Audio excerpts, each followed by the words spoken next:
আমি অলমোস্ট এটা বলতে চেয়েছিলাম যে সেরা দল সবসময় জেতে না। বিশ্বকাপ থেকে ফ্রান্সের বিদায়ে এইটা ট্যাগলাইন করা যেতেই পারত। তো মাই গুডনেস, স্পেনের যেই পারফরমেন্স ফ্রান্সের বিপক্ষে, তারপরে এই কথা বলার কোনো উপায় নেই। কিসের ফ্রান্স সেরা দল? স্পেন আজকে যেই ফুটবলটা খেলেছে ফ্রান্সের বিপক্ষে, তাতে তারা ডিজার্ভিং উইনার। ফ্রান্সকে কোন রকম কোনো চান্সই আসলে দেয়নি। 2-0 গোলে স্পেন জিতে নিয়েছে এবং পুরোপুরি স্প্যানিশ ব্লু প্রিন্টে তারা যেই ফুটবলটা খেলে সেই ফুটবল দিয়ে ফ্রান্সকে তারা একেবারে পাত্তাই দেয়নি। ফ্রান্স, যাদেরকে এই টুর্নামেন্টের ওভারওয়েলমিং ফেভারিট ধরা হচ্ছিল, টুর্নামেন্ট যত সামনে এগিয়েছে ফেভারিটের তকমাটা তত জোরালো হয়েছে ফ্রান্সের উপরে। তাদের যে ফরওয়ার্ড লাইন, সেইটাকে ফ্রান্সের ফুটবল ইতিহাসেরই সর্বকালের সেরা কিনা সেটা নিয়েও তো বিস্তর আলোচনা কথাবার্তা হয়েছে। কিন্তু এন্ড রেজাল্ট কি? এন্ড রেজাল্ট হচ্ছে গিয়ে সেমিফাইনালে হেরে তারা টুর্নামেন্ট থেকে বিদায় নিল। যেই ফ্রান্স 2018 বিশ্বকাপ চ্যাম্পিয়ন হয়েছিল, যেই ফ্রান্স 2022 বিশ্বকাপ ফাইনালে গিয়ে ওই রুদ্ধশ্বাস লড়াইয়ের পর আর্জেন্টিনার কাছে টাই ব্রেকারে গিয়ে হেরেছিল, সেই ফ্রান্স 2026 বিশ্বকাপের সেমিফাইনালে হেরে গেল স্পেনের কাছে। এবং সেইখানটাতে তাদেরকে দুর্ভাগা বলার কোনো উপায়ই নেই। যে ফ্রান্স এই ম্যাচটাতে হেরে গিয়েছে, কেননা তাদের পক্ষে ভাগ্য ছিল না, রেফারিং ডিসিশন ছিল না, বার পোস্টে বল লেগেছে, এইগুলো আসলে বলার কোনো উপায় নেই, কেন স্পেন তাদেরকে কোনো চান্সই দেয়নি। On the other hand, Spain গত 2টা ম্যাচে যেভাবে ফ্রান্সের বিপক্ষে জিতেছে, গত বছর নেশনস লিগের সেমিফাইনালে 5-4 গোলের জয়, তার আগের বছর ইউরোর সেমিফাইনালে 2-1 গোলের জয়, এবং এইবার হচ্ছে গিয়ে বিশ্বকাপের সেমিফাইনালেও তারা 2-0 গোলের ম্যাচ জিতলো। ফাইনালে উঠে গেল স্পেন, যেটা 2010 সালে যে তারা শিরোপা জিতেছিল তারপরে দ্বিতীয়বারের মতো স্পেনের ফুটবল হিস্ট্রিতে তারা ফাইনালে উঠে গেল। এখন স্পেন অপেক্ষায় থাকবে আর্জেন্টিনা নাকি ইংল্যান্ড, ফাইনালে তাদের প্রতিপক্ষ হবে কোন দল। তবে যেই ফুটবলটা তারা খেলেছে ফ্রান্সের বিপক্ষে, তাতে করে ফাইনালটাও যে তুমুল আত্মবিশ্বাসের সঙ্গে এই দেলা ফুয়েন্তের দল শুরু করবে, এই স্পেন শুরু করবে, সেটা বলাই যায়। দেখুন, টুর্নামেন্টের ওই শুরু থেকেই আমরা বলে আসছি, আমি না, এটা পৃথিবীর তাবৎ বিশেষজ্ঞই বলে আসছে যে এই ফ্রান্সকে যদি তারা তাদের এই গেমটা খেলে তাহলে ঠেকানোটা কঠিন, যে কোনো দলের জন্যই কঠিন। কিন্তু সেই এই গেমটা খেলতে না দেওয়াটাও তো একটা গেম। স্পেন এক্স্যাক্টলি সেই কাজটাই করেছে এবং তারা আউট অফ দ্য বক্স কিছু করেনি। তারা ওই পজিশন বেস ফুটবলই খেলেছে, তারা একেবারে নিজেদের পায়ে বল রেখেই ফুটবল খেলেছে। ফ্রান্সকে তারা অ্যাবসলিউটলি কোনো চান্স দেয়নি এবং তারা যে ম্যাচের শুরুতে 20তম মিনিটে এগিয়ে গিয়েছে, ওইটা লুকাস দিনিয়ের একটা নির্বুদ্ধিতার কারণে। এতদিন ধরে খেলেন এইরকম অভিজ্ঞ ডিফেন্ডার, তিনি বল উপরে তুলে দিয়ে হাফ টার্নে সেটা কিক করতে যান, পেছনে যে লামিন ইয়ামাল ছুটে আসছেন এইটা তিনি খেয়াল করবেন না, এটা আসলে হয় না, এটা শিশু দোষ বলে। এবং তারপরে ওইটা যথারীতি যেটা হয়, ইয়ামাল যা শুধু বডিটাকে সামনে নিয়েছেন, ফলে তার গায়ে যখন লাথিটা মেরেছেন দিনে, এটা পেনাল্টি দেওয়া ছাড়া অন্য কোনো উপায় ছিল না।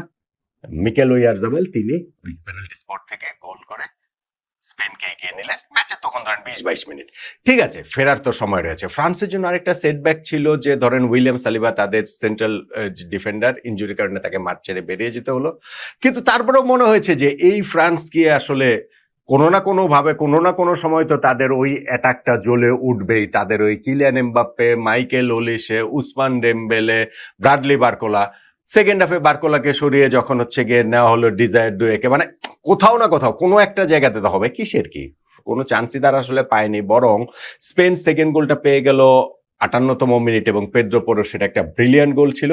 সেটা রাইট সাইড থেকে তিনি হচ্ছে গিয়ে উইং ব্যাক উপরে উঠেছেন, 1-2 করেছেন ডানি অলমোর সাথে। ডানি অলমোর টাচটা, ফ্লিকটা ব্রিলিয়ান্ট ছিল এবং সেইটাতে ওই রাশ করে ওই 1-1 এর মধ্যেই পেদ্রো পোরো বলটাকে জালে জড়িয়ে দিলেন। তাও মনে হয়েছিল যে হাফ এন আওয়ার তো বাকি আছে, মানে কিছু না কিছু তো হবেই। গত ওয়ার্ল্ড কাপে হয়েছে না যে এইরকম ভাবেই ওয়ার্ল্ড কাপ ফাইনালটাতে, ইনফ্যাক্ট আর্জেন্টিনা ফ্রান্স ম্যাচে ফ্রান্স আসলে একেবারে আউটপ্লেডই ফ্রান্সকে করে দিয়েছিল, আর্জেন্টিনা 2 গোলে তারা এগিয়ে গিয়েছিল। কিন্তু তারপরে গিয়ে ওই যে কিলিয়ান এমবাপ্পের একটা ম্যাজিক, একটা ঝড়, ফ্রেঞ্চ ঝড়ে কিন্তু ম্যাচটাতে ফিরেছিল ফ্রান্স এবং তারপরে খেলাটা এক্সট্রা টাইমে তারা নিয়ে গিয়েছিল। কিন্তু আজকে তাদেরকে আসলে কোনো চান্সই স্পেন দেয়নি, অ্যাবসলিউটলি কোনো চান্স দেয়নি। ইনফ্যাক্ট ওই সেকেন্ড গোল হওয়ার পর তো লামিন ইয়ামাল আরো একবার বল জারে জড়িয়েছিলেন, যদি সেইটা স্ট্যান্ড করতো, মানে ওর অফসাইডের কারণে গোলটা বাতিল হয়েছে, স্ট্যান্ড করলে তো ম্যাচ তখনই শেষ।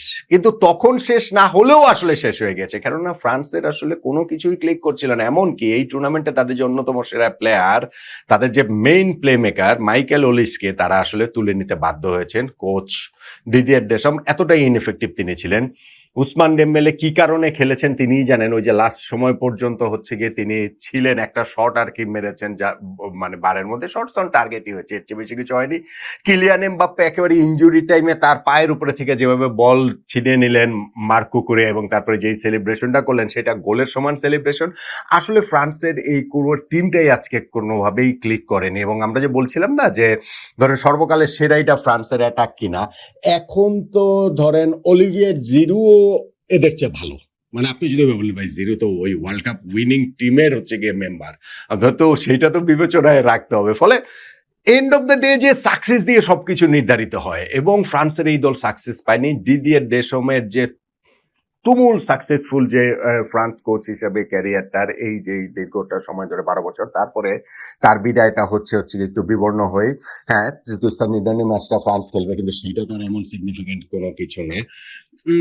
জানি না সেখানে কিলিয়ান এমবাপ্পে খেলবেন কিনা, তার ওই যে গোল্ডেন বুটের সেইটার জন্য কি লড়বেন কিনা, বা ফ্রান্স হচ্ছে ওই মাথা আরেকটু মানে শেষটা অন্তত পক্ষে সে ভালোভাবে শেষ করতে চাইবে কিনা, সেগুলো আসলে খুবই খুবই ইনসিগনিফিকেন্ট। সিগনিফিকেন্ট যেটা সেটা হচ্ছে গিয়ে স্পেনের জয়, সিগনিফিকেন্ট যেটা সেটা হচ্ছে গিয়ে স্পেনের ফ্রান্সের বিপক্ষে সর্বশেষ 11 ম্যাচে 8 নাম্বার জয়। সিগনিফিকেন্ট যেটা সেটা হচ্ছে গিয়ে এই ম্যাচের আগে ফ্রান্সের কোচ দিদিয়ের দেশম যে বলেছিলেন যে স্পেনই আসলে ফেভারিট, এবং সত্যি সত্যি এই ম্যাচটাতে স্পেন ফেভারিটের মতোই খেললো। ফেভারিটের মতো খেলে তারা বিশ্বকাপের ফাইনালটাতে উঠে গেল। স্পেন 2010 বিশ্বকাপে যে তারা চ্যাম্পিয়ন হয়েছিল, তারপরে 3টা বিশ্বকাপ গেছে দুঃস্বপ্নের মতো। 2014 বিশ্বকাপের গ্রুপ পর্ব থেকে বাদ হয়ে গিয়েছে। 2018 বিশ্বকাপে জাস্ট গ্রুপ পর্ব পেরোতে পেরেছিল, নকআউটের শুরুতেই তারা রাশিয়ার কাছে রাউন্ড অফ 16 হেরে বিদায় নিয়েছে। 2022 ওয়ার্ল্ড কাপেও একই ঘটনার পুনরাবৃত্তি, জাস্ট গ্রুপ পর্ব পেরিয়েছে, নকআউটের শুরুতে মরক্কোর কাছে হেরে তাদের বিদায় নিতে হয়েছে, এবং ওই দুইটাতেই ছিল টাই ব্রেকারের বিদায়। এবং এই 2026-এ এসে তারা গত 3 বিশ্বকাপে তাদের যেই অপ্রাপ্তি, সেইটার থেকে আবার পূর্ণতার পথে তারা গেছে। 2024 ইউরোর যে তারা চ্যাম্পিয়ন, সেই চ্যাম্পিয়ন দলটা বিশ্বকাপেও প্রতিটা ম্যাচে গ্রো করছে।